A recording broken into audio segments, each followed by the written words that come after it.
એક મહત્વપૂર્ણ સમાચાર વડોદરાથી, જ્યાં પાદરાની ફાર્માસ્યુટિકલ કંપનીમાં ગેસ ગળતર થયું છે। આ ગેસ ગળતરના કારણે એક વ્યક્તિનું મોત થઈ ગયું છે અને 4 વ્યક્તિઓને અસર પહોંચતા તેઓને ટ્રીટમેન્ટ માટે ખસેડવા પડ્યા છે। પાદરા પાસેનો બનાવ છે, ફાર્માસ્યુટિકલ કંપનીમાં ગેસ ગળતર। વધુ વાત કરવા જોડાશે અમારા સંવાદદાતા ધર્મેશ। શું છે વધુ અપડેટ?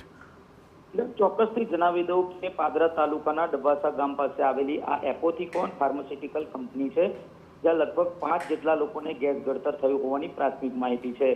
R&D વિભાગની અંદર કિલો લેબની આ ઘટના છે ને તેમાં એક વ્યક્તિનું મોત પણ થઈ ગયું છે, જ્યારે 4 જેટલા જે વ્યક્તિઓ છે તેઓને ગેસ ગળતરની અસર થઈ છે અને તેઓને પ્રાથમિક સારવાર આપવાનું અત્યારે કામગીરી ચાલી રહી છે। તે તમામને પ્રાઇવેટ હોસ્પિટલમાં સારવાર આપવામાં આવી રહી છે।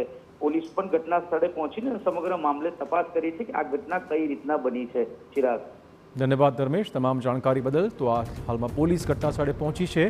આ ગેસ ગળતર થયું કેવી રીતે તપાસનો વિષય છે, પરંતુ દુર્ઘટનામાં એકનું મોત થયું છે।